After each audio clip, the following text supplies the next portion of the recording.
We will introduce the panelists more properly in a second, but so that you, in the audience, you can start thinking about the topic.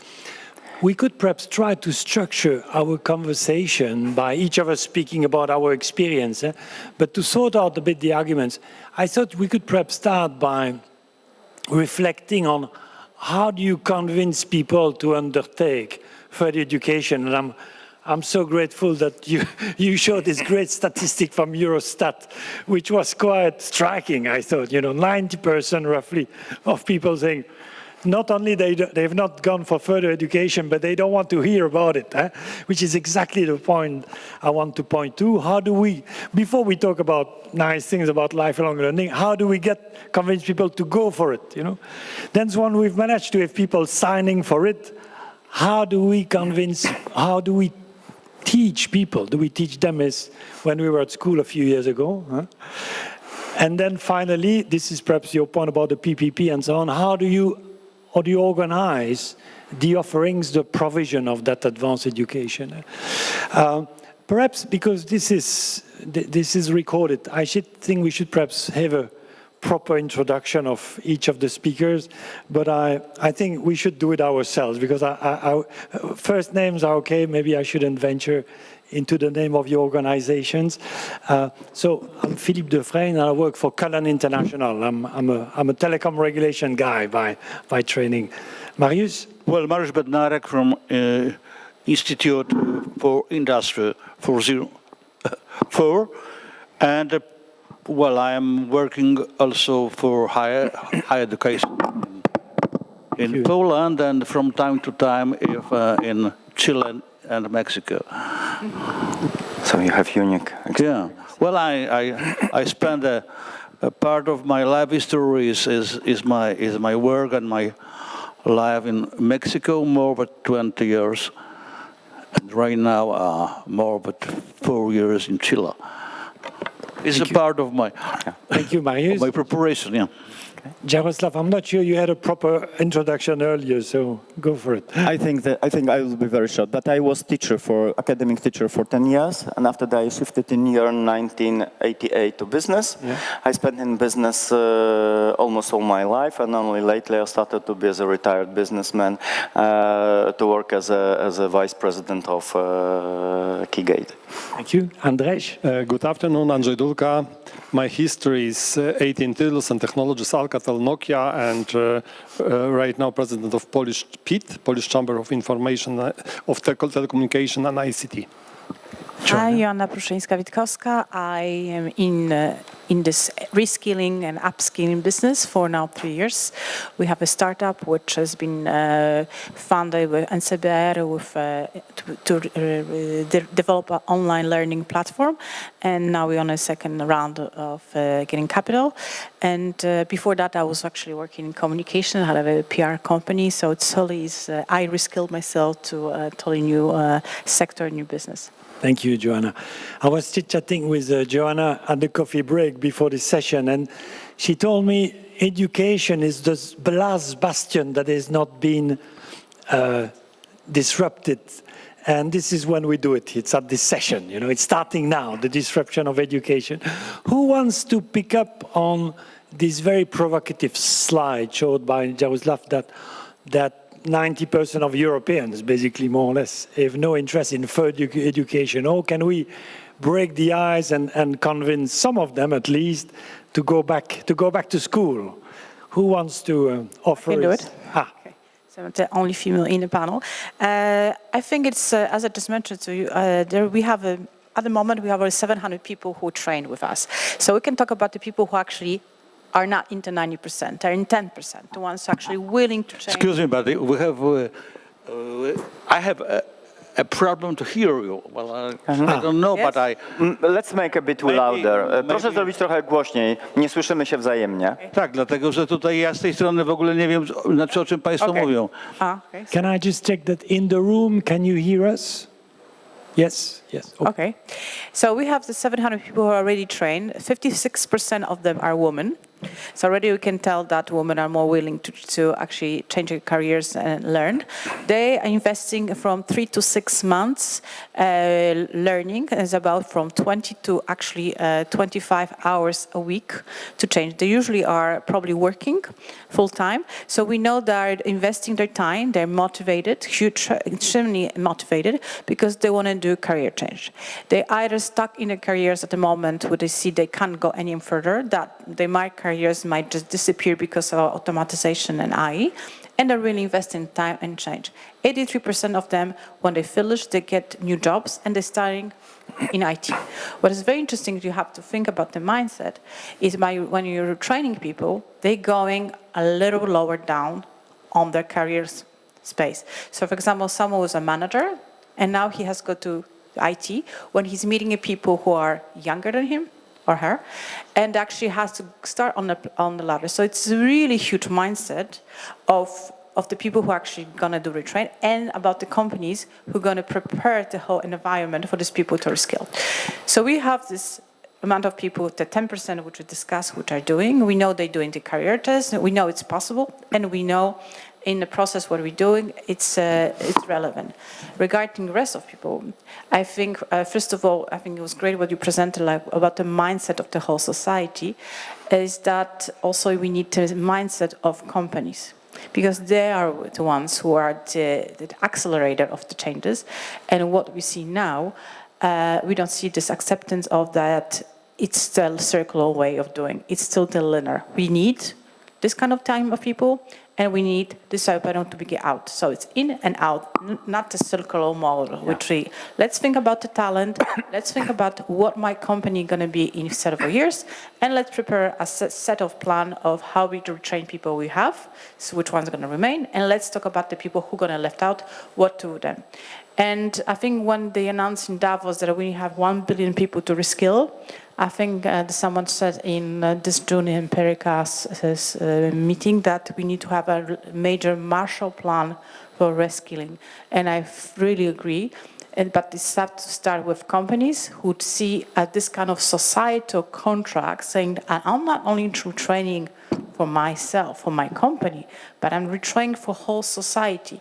Because if I'm retrained and another company will train, probably the people who are going to transfer to different companies, they're going to be much more adaptable. They much have the competitiveness they need. And it's much better. At the moment, companies think, well, we are on a market of employee. They can just quickly switch the jobs and quickly change the jobs. Why should I invest in reskilling or upskilling? Because they're going to live, and I'm investing for nothing. So I think it's huge amount of to do on the side of the company who are going to establish KPIs for education, KPIs for training and the lifelong learning. So if this is not going to happen in the company side, this is not going to happen at all in the society. No, thank you, Joanna. Many interesting points. I just pick up two. So if I understood you correctly, in the decision of these people to seek further education, there is for some of them the belief that their current job is going to disappear. So there is an awareness thing. Also the celebrities, which are now the IT people who are celebrities, they can work remotely in Mexico, but working for companies, not even in Poland, but they work for a UK company. They know they have the flexibilities and that they can have a change up offer of their for new jobs, 3 times a day. Okay, so it's not just a negative message, you're going to lose your job, it's also a positive message. And then a point you made, which I had not thought about, is that if you completely change career, you need to be to accept to step down one level, at least to start with, which is an interest. Who wants to pick it up on this question at this stage of how do you overcome barriers so that people actually decide to go for further education, Well, it's very, very complicated things. I think that, for instance, in Poland, and we can see it in a lot of the countries, it is a question of the collaboration between our universities, between educational sector and industrial plants. Okay. If we want to discuss the question of of education for employees, we have two separate words. From one hand, we have an interest of high education. I think that the interest,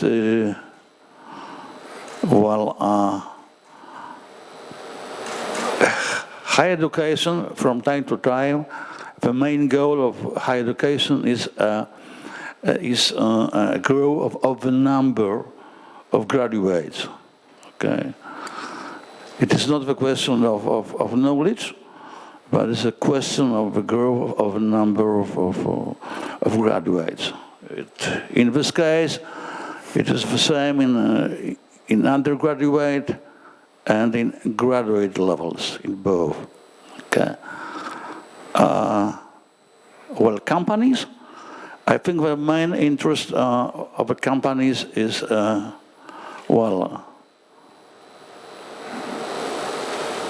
same, numbers of production, numbers of utilities, okay? And it is very, both sectors have not a common interest in development of education. In this case, the education is only the individual business for each guy, okay? So maybe there is an interesting point here. When I ask my question, what is the obstacle in individual accepting to seek further education, you shed the light on the fact that there is a bridge there is a gap between... There's a gap, no bridge, school and individuals, and on the other hand, the needs of the way companies operate. Is that what you... Yes. You're saying? Yeah, Andrzej, you want to add to that? Yeah, but maybe slightly different perspective, Being simple engineer, I look at that from the perspective, our brain is the most sophisticated device, computing device so far we know on Earth, yeah? And that device is developed to learn. Yeah? So what's the problem? Why suddenly the device that is developed to learn doesn't want to learn? Yeah? And what is the problem? Well, the brain never stops to learn and is always willing to learn and is always learning. And the problem with that is it costs a lot. The thinking and learning costs a lot. 20% of our energy produced by our bodies goes to brain. And the brain is intelligent. So when it doesn't have to learn, it doesn't learn because it saves us energy. It preserves our ecosystem. Yeah? So initially, when we are small children, we learn because we learn the world. Yeah, we learn new things and we gain stuff. At a certain moment, our brain says, "Okay, it's cost me more to learn than actually utilize the resources I have and utilize the skills I have." Yeah, and look at that from that perspective. Initially, when I would be a son of farmer, I would be a farmer and I would learn the farming and I will do the farming all my life. If I were a plumber, I would be the plumber for my life. If I were the carpenter, shoemaker, it would be for the lifetime. Yeah? And that's what actually Jarosław gave me the idea. The system of education is like Prussian. Yeah? Country needed soldiers, so they developed education to make soldiers. Then businesses need workers, so they develop system how to learn, how to teach certain skills needed for the companies. And look, it's always from the other perspective. What the state needs, what the corporation needs, but it's never from the perspective of what does actually that person need, yeah? Why that person? It was freaks in Yaroslav side. Those who learn stuff for the fun, like Lomonosov's guys, yeah, and those guys who can afford new things. And I believe something is embedded in our system of education. That's where the gap starts. And something is embedded in the way we already educated people, because that was such needs of government or societies or businesses. Things change. Now nobody will have ever the same job for the lifetime. Yeah? There will be different jobs, different skills that you have acquired. We talk about that, and we probably no more need this Prussian style of teaching people, 20 people sitting together and listening, like, you know, the teacher is not teaching anything. It's just disseminating information. And if you are clever, you grasp. If not, okay, tough luck. I believe that the system, if you are talking about learning is an individual experience. It's done in society, but it's always individual learning. And we need to change the system to go into and I understand the timeout. How we move from teaching into learning. No, Andrzej, I just wanted to pick up on one of your points. You seem to oppose Yaroslav's idea of learning for fun and what is needed for society. It's true that what the economy needs in the short term, we need everything. We need nurses, psychologists, and philosophers. But let's face it, we need more students and adults going for STEM, science, technology, math, and so on. And is there no way, and I'm asking you the question, to make, and we know exactly what has happened. I took a holiday with my family a few years ago to India, and we were traveling by train and, speaking to young people there, what do you study? IT. What do you study? IT.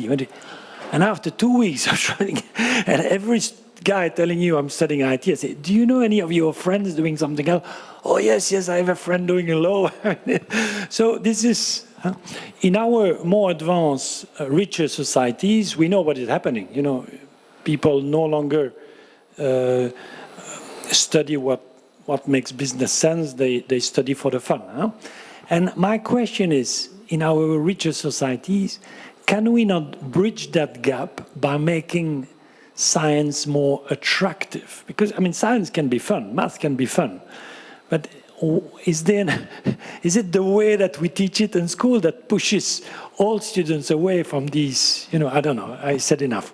Well, I think it is, first, I agree that our brain is a more sophisticated equipment that we have, instrument. But you can use your brain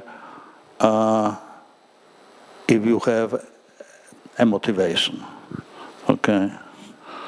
And only one comment, I think that between society interest and between individual interest, very frequently we have a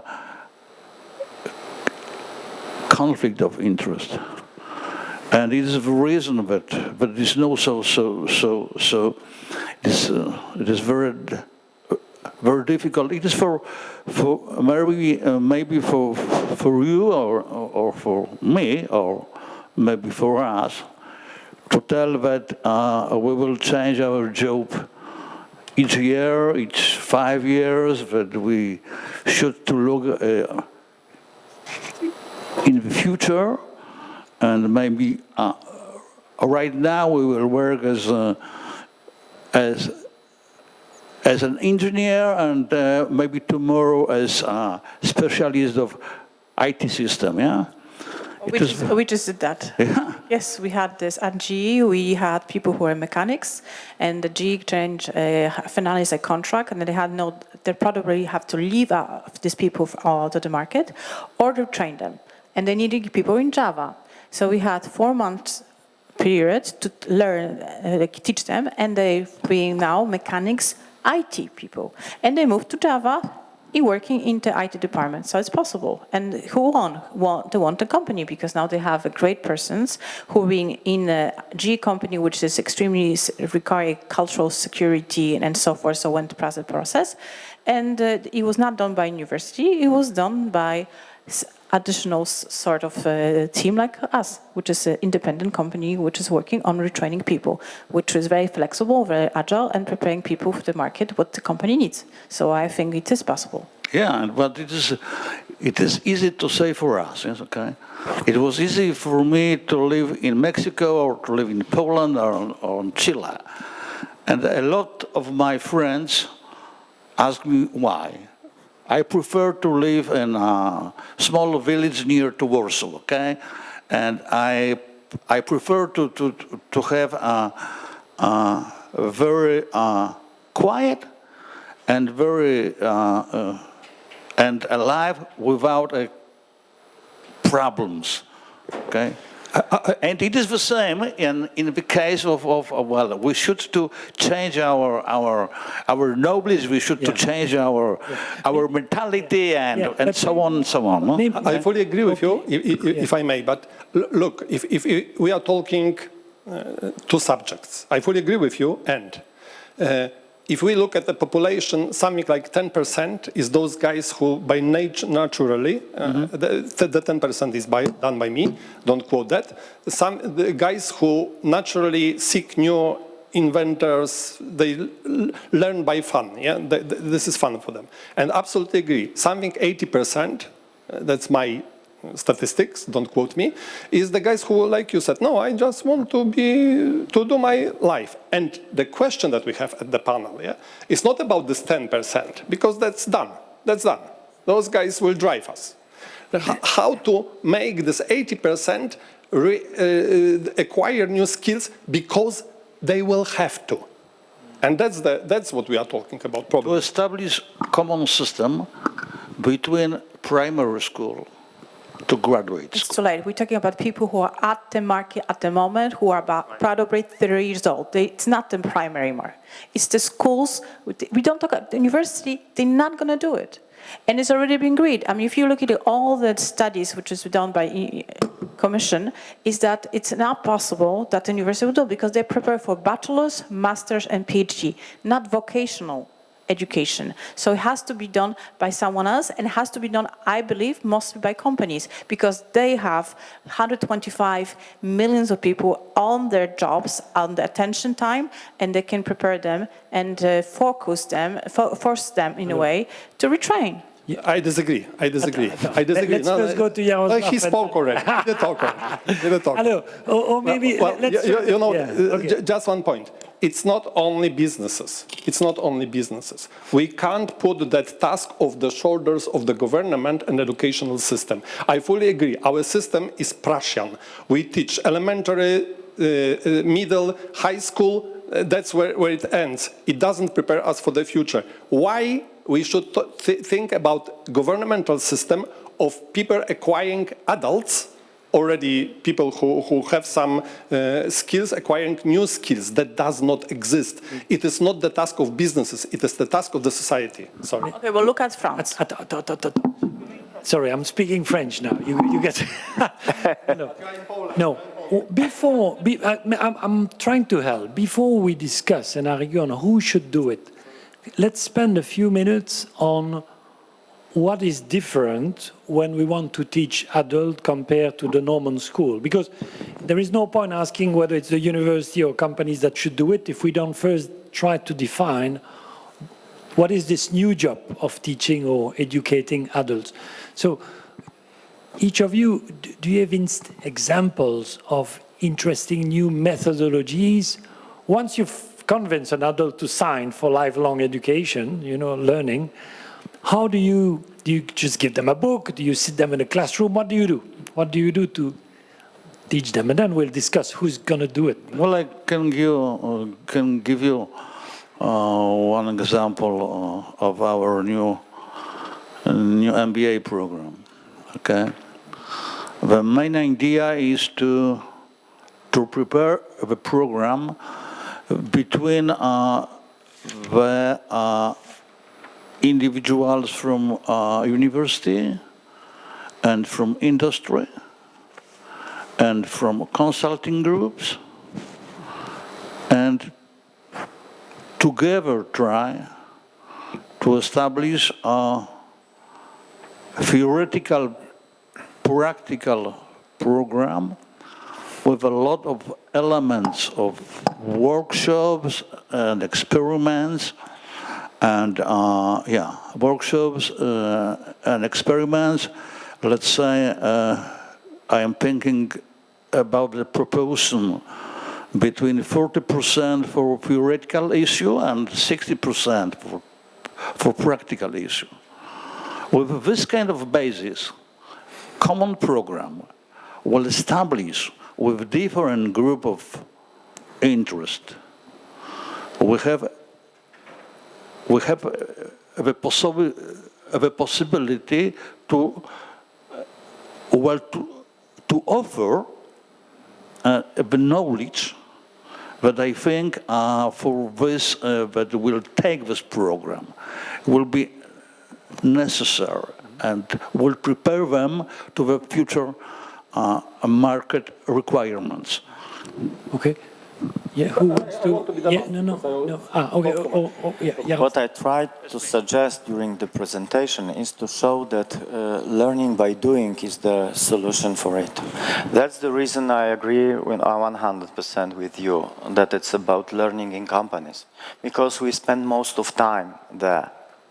The point is that in case of learning in companies, it should be some kind of pleasure for us. So it should be more potential rewards than penalties if you fail. So it should motivate you positively. This is what makes us more open to new experiments, to make us more open to innovations. This is the first point I tried to suggest. Because, you know, when you have satisfaction, you have some kind of pleasure which children used to have during playing. Yeah? So they are learning by playing. People should learn by working effectively, giving them the pleasure, the satisfaction. But it's also the very practical issue we have to put on. It's about legal framework. We spoke together here about legal framework for Industry 4.0, but also we need some kind of legal framework for support companies to do this job. Because for the time being, these companies are very much pressed to make profit. And this is the main goal of theirs. So to add this additional functionality to them for their wealth, by the way, we need to help it. How? By deduction for example, organizing some kind of learning. And I'm pretty sure that after this type of solution, companies would be very open to organize these training courses, very interesting, rewarding, improving their well-being. So tune the people positively to the change, changing their mindset. And because most of them are in companies, I think that mainly in companies we can do it. I do not have direct-to-use solution, but this is what I derive from recommendations prepared by OECD. Okay. Andre or Joanna? Joanna, and we agree, or there seems to be a consensus that it should be done. No, there's no consensus. Okay. But even if it's done in companies, can you say a few words on, for example, you teach people about Java programming. Java, data science, front-end, UX, but if you testing. take one of these examples, how do you go about it? Do you put them in a classroom like at university? And then I tell why not in companies. Okay, absolutely, Andre. Thank you. Well, we have two models. One is for companies and one is for the individuals. Yep. We have this little tribal method, just as Jarosław said. We actually have groups, not more than 12 people. They start on a specific day and they finish on a specific day. Everything is done online because we believe that we actually foster technology and internet and all the wonderful things we have in the world in the modern times to use it now, because most of our people are not primary schools, they're already adults, they're probably working, they have really a lot of things on their heads, so they have to be extremely effective and extremely flexible. So we teach them this way that they have an online platform, they have virtual classes twice a week with live mentors, which are practitioners, people from the business. They're not retired educators, but the people who are working on real life projects. And they have to be online with them. They go through the program. They have their own materials they have to learn and develop, and they have a project. So we have actually this 4 way of learning. One is you learn from instructors, so it's on the virtual classes. Then you have peer-to-peer, because they developing from first day their own projects. So it's easier to ask a colleague from the tribe, can you help me with this, or actually explain to the colleague, so we know already that it's much better intake of the materials. And then you have one-to-one, because every week, an hour and a half is dedicated your time with the mentor, so you can go through the materials. If you have hard time with certain materials, you can go over.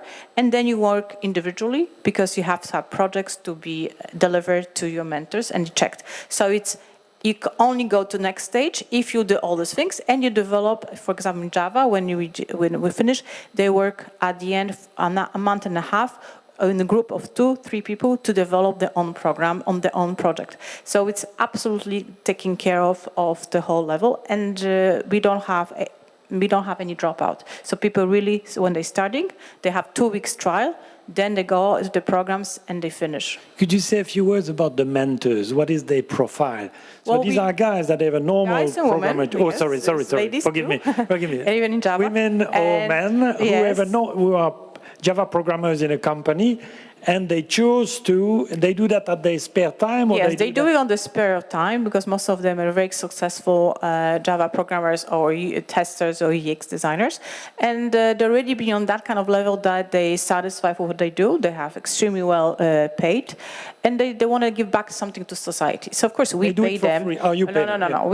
They have very. We pay them on the market price, but they can take more projects, right? They can earn even a little more. But they're doing this because they want to, it's for them fun to give back to the society and see people who are actually from no knowledge to really getting into jobs. And some of them, they even offer them to work with them. And as a rule, it's 1 mentor, 1 student. Yes, an hour and a half a week they have. That's big, yeah? That's a lot of... Yeah. Very interesting. So 12 people maximum of the group, and it starts.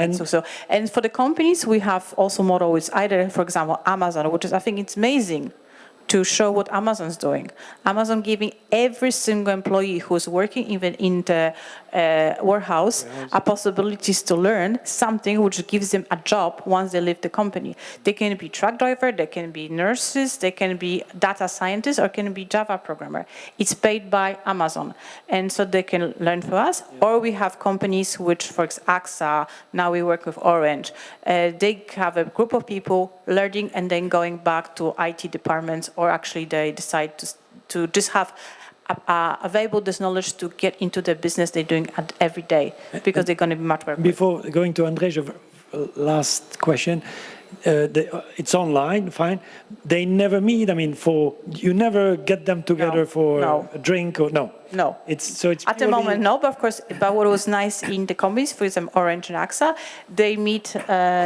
Never met before, because it's large companies, and now they meet and talk about offline too about the products. But regarding but we have students from all over Poland, even Poles who are living now in UK or Norway, and so no, they don't meet. But it's possible to collaborate and with the technology, And what's most important, the last takeout is that all these people saying we are too old for schools. We're not going to go to classroom. We're not going to take that I'm here. I want to enhance the technology, and I really want to be equipped with that. Now we go to Andrzej for the case against corporate education.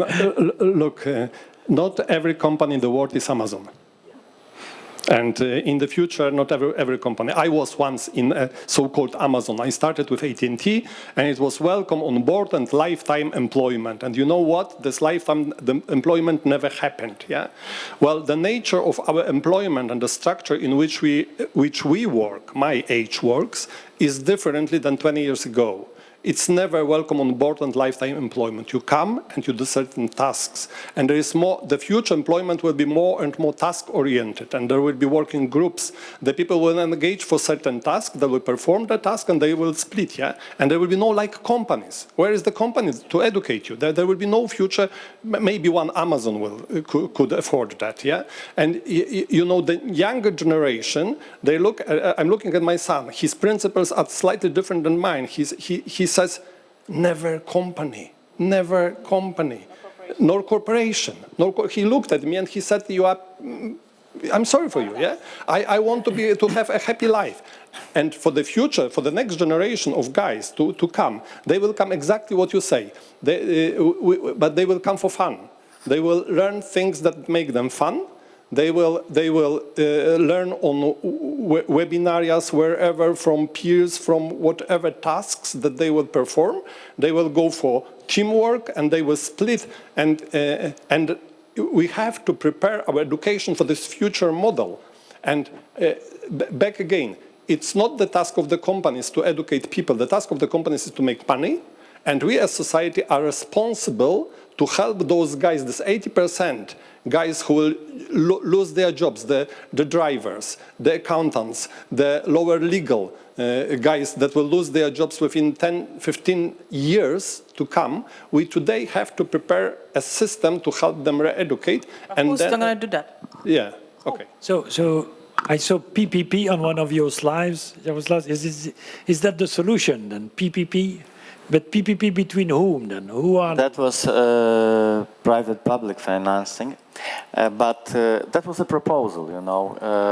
As I said in the very beginning, that there is no ready-to-use solution. You have some first initial policy recommendations, yes, you have human capital development, operational programs, but I have such an impression everything's on the stage of experiments, because the nature of the issue is very complicated. And it was also in the past. It is not something unusual. Before we started this famous classroom Origin of Prussia, we made somehow 10 or 20 different experiments during 100 years, looking for how to improve the education of people. That's what we did. So we are facing different issues, we have different approaches. Three of us had a slightly different angle of perception what's going on. I believe that company will drive to this direction. Of course, you are completely right that not all companies are Amazon or Google, yes? But when I'm entering Google, I have such an impression that something is artificial there. So they are trying to change something, yes? They are trying to make the impression that working there is some kind of fun, but it is not. Yes. So what to change to make people feel safer and feel that learning is part of their life? And I can tell you one experiment made by the companies in München, in Germany. I was really surprised about this experiment because when my son-in-law, who work in München, he said me that he works only 4 days a week, and the last 5th day he is fully devoted to learning himself, and he can do whatever he wants to improve his knowledge for the next week. This example that this is the sign that companies all the time seek for new solutions. There is no solutions, and perhaps many different models will be applied by different companies looking for better human development paths. Circles, I don't know, cycles. Yeah. Are there any questions from the room? And no. So I'll continue. One topic that I picked up in your presentation, in your introduction, Jaroslav, is the opposition between competition, the old regime, and what the co-opetition that you are, a more cooperative, let's say, arrangement. Is it something that you find resonance in the classroom that you have, Joanna, or you in your MBA program? Do you see this importance to be given to cooperation between students rather than sort of I want to be the head of the top of the class? Well, I want to say it. Okay, maybe it is an answer for your question. I see it only from time to time, but it should be more general feeling of our students, or more common needs or requirements. Okay, it is a question, yeah, for me. Mm-hmm. I very much sympathize with that idea.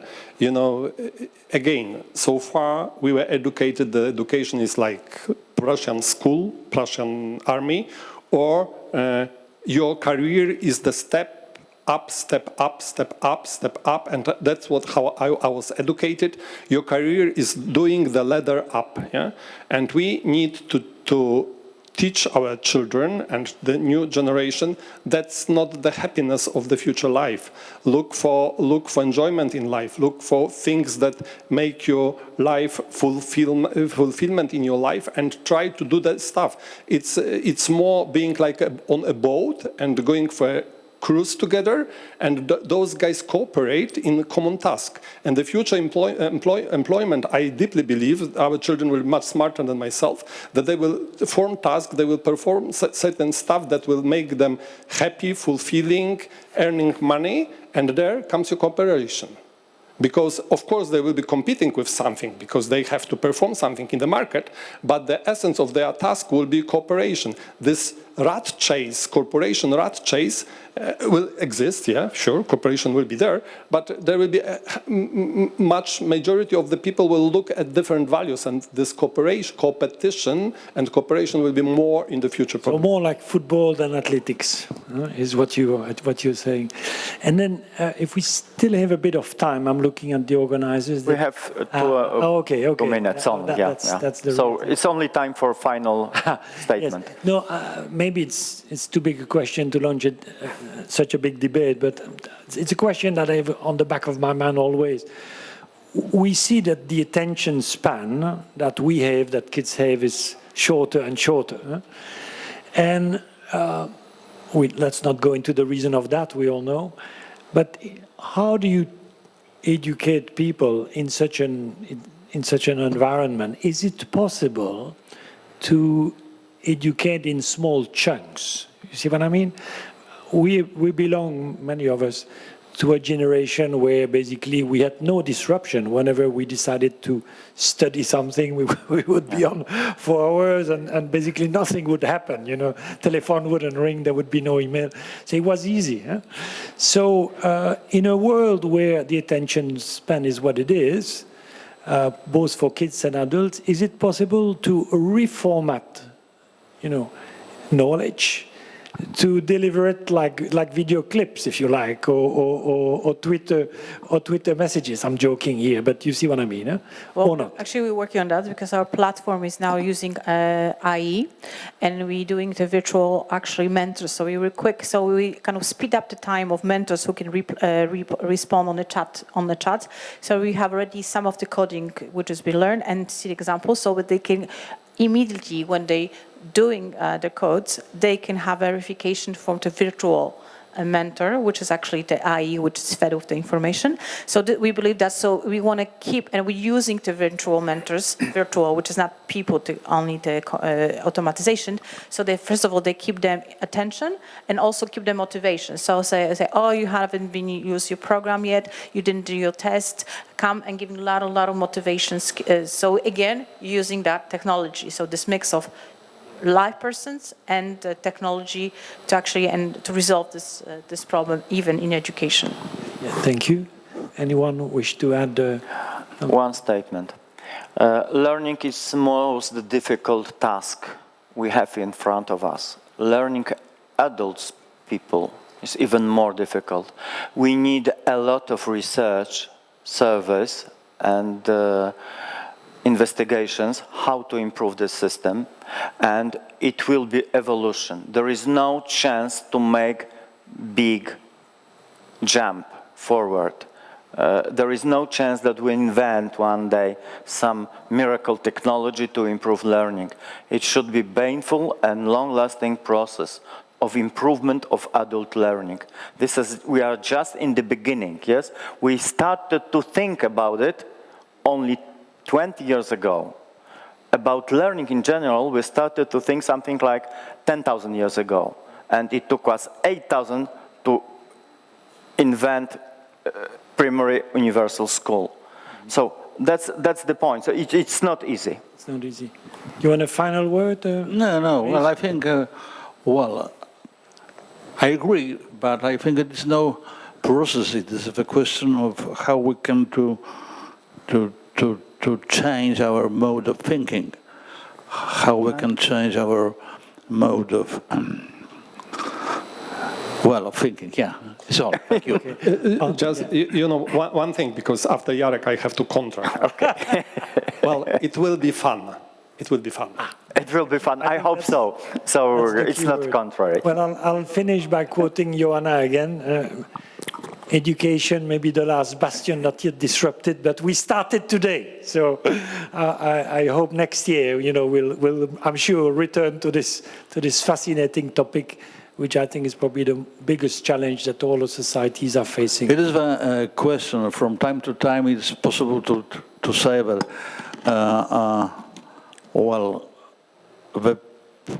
When someone finishes 40 years, he's not thinking, he knows.